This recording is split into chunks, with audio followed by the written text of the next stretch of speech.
Ballari drama ಸೆಂಟರ್ನಲ್ಲಿ current ಇಲ್ಲದೆ torch ಅನ್ನ ಜನ ಅಲ್ಲಿ ಉಪಯೋಗಿಸಬೇಕಾದಂತಹ ಸ್ಥಿತಿ ಎಡವಟ್ಟಾಗಿದೆ. ಬಳ್ಳಾರಿಯ ಟ್ರಾಮಾ ಕೇರ್ ಸೆಂಟರ್ನಲ್ಲಿ ಆಗಿರುವಂತಹ ಎಡವಟ್ಟಿದು. ವಿದ್ಯುತ್ತೇ ಇಲ್ಲದೆ ಮೊಬೈಲ್ ಟಾರ್ಚ್ ಅಲ್ಲಿ ಟ್ರೀಟ್ಮೆಂಟ್ ಅನ್ನ ಕೊಡಬೇಕಾದ ದುಸ್ಥಿತಿ. ಎಮರ್ಜೆನ್ಸಿ ವಾರ್ಡ್ನಲ್ಲೇ ವಿದ್ಯುತ್ ಇಲ್ಲದೆ ರೋಗಿಗಳು ಪರದಾಟವನ್ನ ನಡೆಸಿದ್ದಾರೆ. ಅಪಘಾತದಲ್ಲಿ ಗಾಯಗೊಂಡು ಚಿಕಿತ್ಸೆಗೆ ಅಂತ ಗಾಯಾಳುಗಳು ಬಂದಿದ್ರು.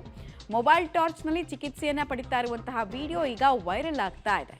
ಅತ್ಯಾಧುನಿಕ ಸೌಲಭ್ಯ ಇರುವಂತಹ ಟ್ರಾಮಾ ಕೇರ್ ಸೆಂಟರ್ನಲ್ಲಿ ಅವ್ಯವಸ್ಥೆ ಹೇಗೆ ತಾಂಡವ ಆಡ್ತಾ ಇದೆ ಅನ್ನೋದಕ್ಕೆ ಸಂಬಂಧಪಟ್ಟಂತಹ ಡೀಟೇಲ್ಸ್ ಇದು.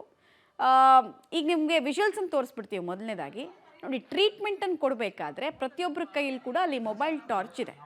ಮೊಬೈಲ್ ಟಾರ್ಚ್ ಲೈಟ್ ಹಾಕಿದ್ದಾರೆ, ಆನ್ ಮಾಡಿದ್ದಾರೆ. ಬಿಕಾಸ್ ವಿದ್ಯುತ್ ಇಲ್ಲ ಅಲ್ಲಿ. ಎಲೆಕ್ಟ್ರಿಸಿಟಿ ಫೆಸಿಲಿಟಿ ಆಯಿತು, ಫಾರ್ ಆರ್ಗ್ಯುಮೆಂಟ್ ಸೇಕ್ ಎಲೆಕ್ಟ್ರಿಸಿಟಿ ಹೋಯ್ತು ಅಂತಲೇ ನಾವು ಅಂದ್ಕೊಳ್ಳೋಣ. ಬ್ಯಾಕಪ್ ಇರುತ್ತಲ್ವಾ? ಇಷ್ಟು ದೊಡ್ಡ ಆಸ್ಪತ್ರೆ, ಇಷ್ಟು ದೊಡ್ಡ ಟ್ರಾಮಾ ಕೇರ್ ಸೆಂಟ್ರಲ್ಲಿ ಜನರೇಟರ್ ಇರಲ್ವಾ? UPS ಇರಲ್ವಾ? ಸಣ್ಣ ಸಣ್ಣ ಮನೆಯಲ್ಲೇ ನಾವು UPS ಅನ್ನು ಇಟ್ಕೊಳ್ತೀವಿ. ಅಂಥದ್ರಲ್ಲಿ ಇಷ್ಟು ದೊಡ್ಡ ಆಸ್ಪತ್ರೆಯಲ್ಲಿ ಅಷ್ಟು ಜನ ರೋಗಿಗಳು ಬರುವಂತಹ ಜಾಗದಲ್ಲಿ ಇಲ್ಲ ಅಂದರೆ ಏನರ್ಥ? ಅಧಿಕಾರಿಗಳ ಇಚ್ಛಾಶಕ್ತಿ ಕೊರತೆ ಕಾರಣ, ಅಧಿಕಾರಿಗಳ ಮೈಗಳ್ಳತನ ಕಾರಣ, ಇನ್ನೇನೂ ಅಲ್ಲ.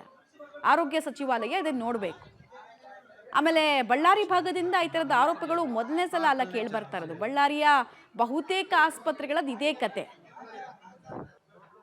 ಅಲ್ಲಿ DHOನ ಸಂಪರ್ಕ ಮಾಡಿದ್ರೆ ಇಲ್ಲ, 1 ಗಂಟೆ ಆಯ್ತಷ್ಟೇ, 2 ಗಂಟೆ ಆಯ್ತಷ್ಟೇ, ಆಮೇಲೆಲ್ಲ ಕರೆಂಟ್ ಎಲ್ಲ ಬಂದ್ಬಿಡ್ತು ಅಂತ ಕತೆಗಳು ಬಿಡ್ತಾರೆ.